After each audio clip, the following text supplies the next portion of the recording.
Hi everyone, good evening. সবাইকে জানাই merry Christmas. আজকে হচ্ছে 25শে ডিসেম্বর। হ্যাঁ জানি ব্লগটা দিতে আমার অনেকটাই দেরি হয়ে গেছে, সবাই নতুন বছরেও ঢুকে গেছে।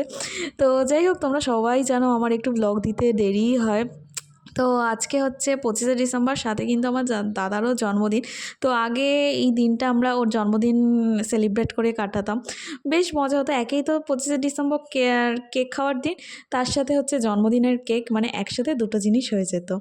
তো যাই হোক, ফার্স্টে গেছিলাম হচ্ছে কাঞ্চননগরে। এখানে কিন্তু প্রত্যেক রবিবার সন্ধ্যা আরতি হয়। তো কোনো দিনও যদি আমার পক্ষে সম্ভব হয় সেটাও তোমাদের সাথে শেয়ার করব ডেফিনেটলি।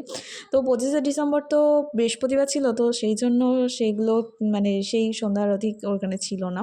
তো এমনি পার্কটা সাজিয়েছিল 25শে ডিসেম্বর হিসেবে, খুব সুন্দরও লাগছিল। আর সেদিন প্রচণ্ড ঠান্ডা ছিল।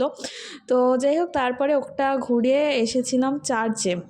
আর বর্ধমানে থেকে আমি কোনো দিনও চার্চে যাইনি। বর্ধমানে তো আছেই দুটো চার্চ, তার মধ্যে একটা চার্চেই গেছিলাম।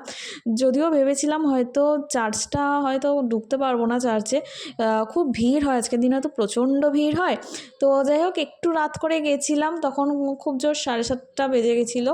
তো দেখলাম এখানে ফাঁকাই আছে। আর এই চার্চটা হচ্ছে তোমাদের হচ্ছে বিগ বাজারের ঠিক পাশের চার্চটা। বিগ বাজার তো এখন নেই, যদিও ওটা স্মার্ট বাজার হয়ে গেছে, ঠিক পাশেই তোমরা দেখতে পাবে। তো চার্চটা ভীষণ সুন্দরভাবে সাজিয়েছিল। বাইরে বেরিয়ে দেখি অনেক লোক মোমবাতি আর ফুলও দিচ্ছিল। তো আরেকটা চার্চও ছিল, যেটা হচ্ছে ঠিক কার্জন গেটের পোস্ট অফিসের পাশেই চার্চটা। যদিও সেটাতে আর যাওয়া হয়নি, কারণ ওখানে না প্রচুর ভিড় ছিল, ওখানে লাইন পড়ে গেছিলো, মানে দুর্গাপুজোর মতো ঠিক লাইন পড়ে গেছিলো। তো সেই জন্য ওখানটা আর যাইনি। তো চেষ্টা করবো পরের বছর যেন ডেফিনেটলি যাই, কারণ অন্য সময় তো আর বর্ধমানের চার্চে তো আর যাওয়া হয় না। তো যাই হোক, বাড়ি এসে ডিনার করেছি। আজকে তো স্পেশাল ডিনার ছিল হচ্ছে চিকেন বিরিয়ানি, স্যালাড আর হচ্ছে এগ চাপ। চলো একটা হ্যাঁ, পারফেক্ট বিরিয়ানির বাইট সাথে বানানো ফার্স্ট যাক। টাইম একটু খেলাম বিরিয়ানি হচ্ছে এগ চাপ। রাইস, একটু চিকেন, একটু আলু, একটুখানি ডিম, তার সাথে একটু শসা, একটুখানি পেঁয়াজ। উফ, জাস্ট স্বর্গ। তো যাই হোক, এইভাবেই কাটলো আমাদের পুরো দিনটা। ভেবেছিলাম হয়তো সেরকম কিছুই কাটবে না, কিন্তু ভালোই কেটেছিল। সকাল থেকে যেহেতু কোনো প্ল্যান ছিল না, তো দিনের শেষে কিন্তু ভালোই কেটেছে। আশা করছি তোমাদেরও ক্রিসমাস খুব ভালো কেটেছে। তো সবাইকে মেরি ক্রিসমাস।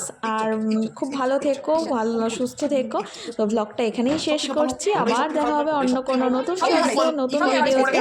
তো আজকের মতো গুড নাইট। তো চলো টাটা, বাই।